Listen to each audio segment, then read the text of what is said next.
Vou falar um pouquinho sobre heresia. Essa palavra heresia, ela apareceu ali, depois do catolicismo ali, da romanização do Evangelho de Jesus. E muitas pessoas foram adotando essa palavra para invalidar. O que é isso, né? Se você, por exemplo, cria que Jesus é um e Jesus não é Deus, mas que ele é filho de Deus, né? Possivelmente um reformador, né, um calvinista, um humanizador aí do evangelho vai falar que Jesus é Deus. Então você está falando uma heresia, né? Sendo que temos mais versículos falando sobre o Filho de Deus, que Jesus não é Deus, né? Jesus chamando toda hora Deus de Pai, né? Até o livro de Apocalipse, na hora que ele foi glorificado, ele fala no trono de meu Deus, no templo do meu Deus, né? Então isso ele considera. Qual que é o problema da heresia verdadeira? Né? Que uma heresia cria outra. Então, por exemplo, o protestante ele acredita que Jesus é Deus. Só que aí ele tem que concordar com o católico quando o católico diz que Maria é mãe de Deus. Porque se Jesus é Deus e Maria teve Jesus, Maria é mãe de Deus. Só que fica essa briga entre o protestante e o católico falando que não.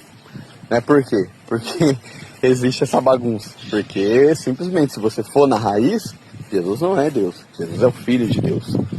Jesus é um filho ungido lá no céu, foi escolhido para vir, para ser salvo. É um anjo? Não. Já falei sobre isso várias vezes. É o filho primogênito, onde toda a criação foi feita e refeita, foi estruturada. Então, assim, Deus ele tem um filho. Mas como que acontece isso, gente? Como que o primeiro passo para a gente entender isso é entender que Deus ele não tem imagem, tá? Ele é imensurável, imedível, incomparável. Ele não é físico, nem metafísico, nem patafísico.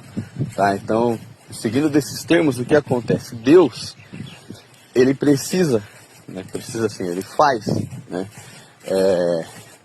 Jesus, né, para criar a existência, tá? Para criar a existência. Isso que a gente tem que entender.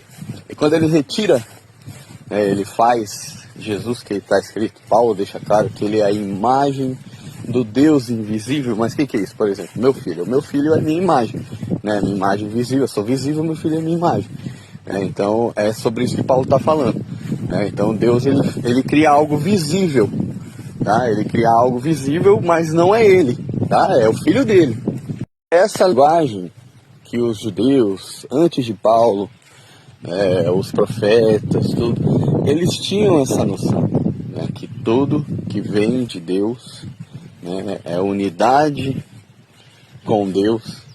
Essa que é a diferença, né? Unidade, unicidade, estar junto.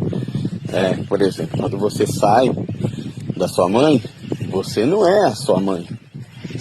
Isso que vocês têm que entender. Só que o que acontece?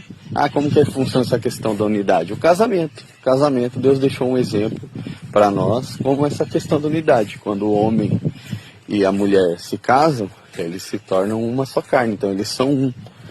Então eles se tornam únicos. Únicos em tudo. Tá? Únicos em tudo. Então, são duas partes da mesma coisa. Isso que a gente tem que entender.